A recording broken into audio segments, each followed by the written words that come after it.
Friends, मैं doctor Kumar स्वामी। Physics के बहुत सारे टॉपिक्स मैंने अपलोड किए हैं first year, second year, final year के, और एमएससी के भी बहुत सारे टॉपिक्स हैं। और उसी सीरीज़ में ये जो टॉपिक है बीएससी फर्स्ट ईयर का सेकंड पेपर, जो बेसिक डिफरेंशिएशन और इंटीग्रेशन, अवकलन और समाकलन पर आधारित है, तो इसमें थोड़ा सा एक ओवरव्यू जो 12th में हमने पढ़ा है उसी को थोड़ा सा आगे डिस्कस करेंगे। जैसे y is equals to f of x लिखते हैं, तो y is equals to f of x जो है, यहाँ पर जो x है, x टाइप के एलिमेंट से मिलकर जो बना है y, मतलब एक परिवार है जिसमें x प्रकार के अवयव हैं, एलिमेंट्स हैं, जिससे हमारा y बना है। तो ऐसे इक्वेशन को हम यहाँ पर इस टाइप का जो रिप्रेजेंटेशन होता है उसको हम लोग फंक्शन या फलन कहते हैं। यहाँ पर x जो है वो इंडिपेंडेंट है और y जो है वो डिपेंडेंट है। मतलब x जो है उसकी वैल्यू कुछ भी हो सकती है। मतलब यहाँ पर मैं कोई अगर उदाहरण के हिसाब से बताऊँ तो एग्ज़ाम्पल के हिसाब से यहाँ पर ये जो वैल्यू है x की वैल्यू, जैसे मैंने मान लीजिए कि y is equals to x cube ले लिया, तो y is equals to x cube जो है, x की वैल्यू अगर 1 रखूँगा तो y की वैल्यू अलग होगी, 2 रखूँगा तो इसकी वैल्यू 8 हो जाएगी, 3 रखूँगा तो 27 हो जाएगी। तो इस प्रकार से जो है इसकी वैल्यू पूरा का पूरा डिपेंड करेगा कि हम x की वैल्यू क्या लेंगे। तो इसलिए हम लोग उसको ये डिसाइड करते हैं कि जो x है वो इंडिपेंडेंट है और y जो है वो डिपेंडेंट है। तो ये क्लियर होता है कि x जो है वो इंडिपेंडेंट है और y जो है डिपेंडेंट है, वेरिएबल है, चर जिसको इंग्लिश हिंदी में बोलते हैं हम लोग। यदि x का मान जो है a की तरफ जाता है, मतलब एक की तरफ मूव होता है, तो जैसे मान लेते हैं कि y is equals to f of x है और एफ ऑफ एक्स में जो वैल्यूज़, यहाँ पर ये जो वैल्यू है वो मान लेते हैं कि c की ओर जा रहा है, तो c की ओर जब जाएगा तो उस कंडीशन में c का जो एक मैक्सिमम लिमिट होगा जिसको हम लोग सीमा कहते हैं। तो जैसे मान लीजिए कि यहाँ पर limit x tending to a है, तो और x टेंडिंग टू a करने पर y की वैल्यू मुझे a मिलती है, या x is equals to x tending to a पर फंक्शन ऑफ x की वैल्यू मुझे c मिलती है। तो यहाँ c जो है y का एक तरीके से लिमिट हो गया, इसके ऊपर वो नहीं जाएगा। जैसे मैंने अभी थोड़ी देर पहले एक एग्जांपल ही बताया कि जैसे x इज इक्वल्स टू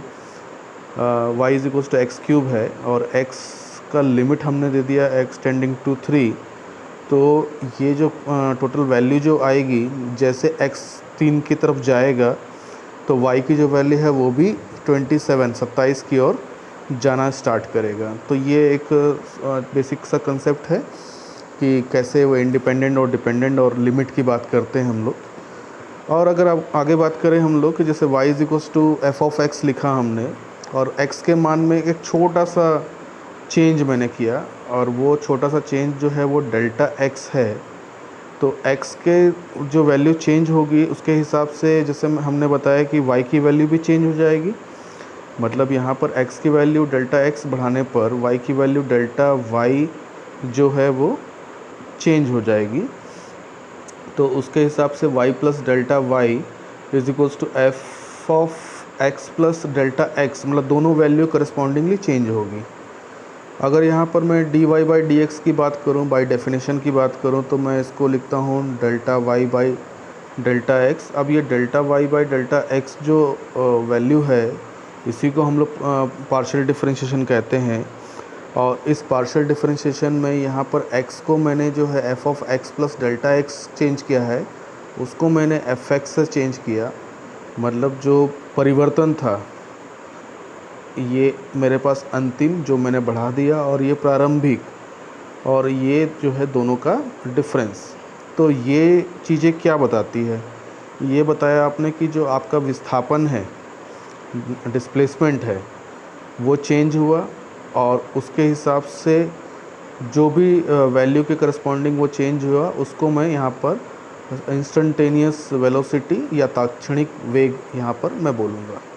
यहाँ पे अगर डेल्टा टी रखूँगा तो और ज़्यादा वो क्लेरिफाई हो जाएगा कि डेल्टा टी और delta X by delta T या delta Y by delta T जो है टाइम के रिस्पेक्ट में जो चेंज है वो एक तरीके से वेलोसिटी को रिप्रेजेंट करता है। और अगर y is equals to f of x में dy बाई डी एक्स, हमें y तथा x के बीच में जो पॉइंट्स मिलेंगे, नॉर्मली हम लोग डिफरेंशिएशन में एक कर्व की बात करते हैं, और इस कर्व में जो इसका स्लोप है, जैसे मान लीजिए कोई दो बिंदु मैं लेता हूँ यहाँ पर, और इसको मैं x एक्सिस से और y एक्सिस से मिलाता हूँ, तो ये जो y की और ये जो x की जो दो वैल्यू हैं 1 2, इन दोनों का जो डिफरेंस जो है delta y by delta x, यही हमारा डिफरेंशिएशन है।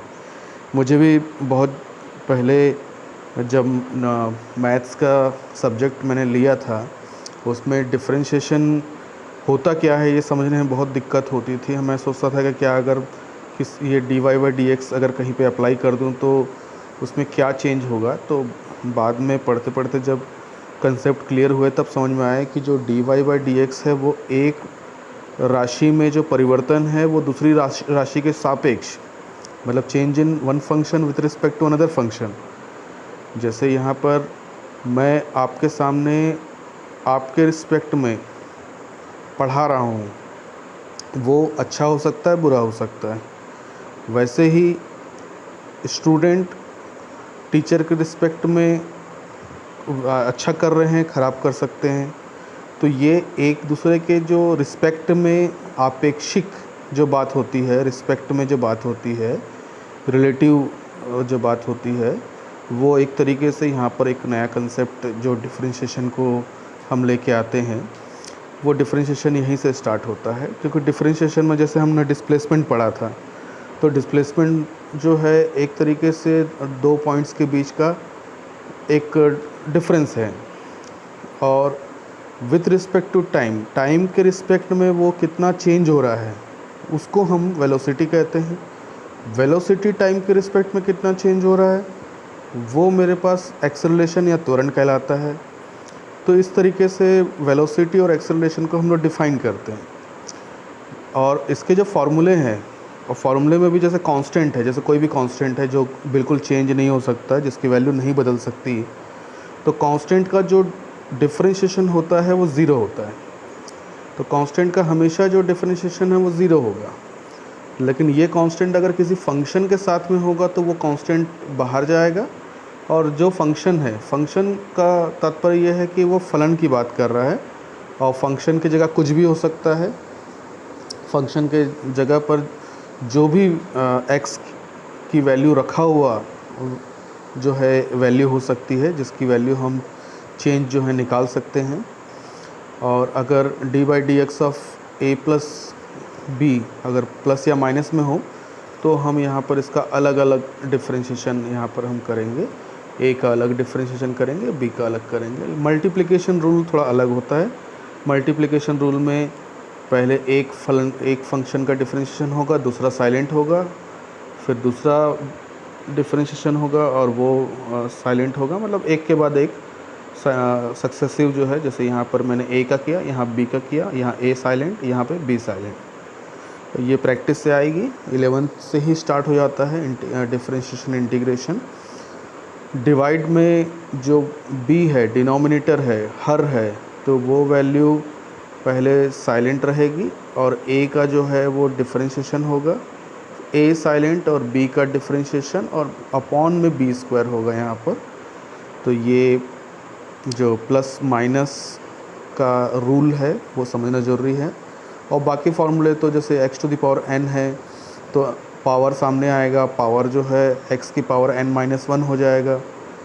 x का जो डिफरेंशिएशन है, क्योंकि x में क्या होगा, x टू द पावर 1 की जब बात करूँगा तो 1 सामने आएगा, x to the power 1 minus 1 zero हो जाएगा। x टू द पावर 0 की वैल्यू 1 होती है, तो इसको डायरेक्ट आप फार्मूले एज अ फार्मूला आप याद कर लीजिए कि इसकी जो वैल्यू होती है वो 1 होता है। log x का 1/x होता है, e to the power x में कोई चेंज नहीं होता है। तो ये कुछ बेसिक फार्मूले हैं। ट्रिग्नोमेट्रिक फार्मूले भी आपको मिल जाएंगे, और ये फार्मूले बनाने के बाद में कुछ बेसिक जो क्वेश्चंस हैं वो सॉल्व करना बहुत ज़रूरी है, क्योंकि बिना बेसिक क्वेश्चन सॉल्व किए डिफरेंशिएशन और इंटीग्रेशन को सॉल्व नहीं किया जा सकता। तो इसको आप लोग क्लियर कर लीजिए, फिर मैं इसका जो पार्शियल डिफरेंशिएशन है उस पर एक लेक्चर आपको बताऊंगा और वो क्लियर हो जाएगा। Thank you very much.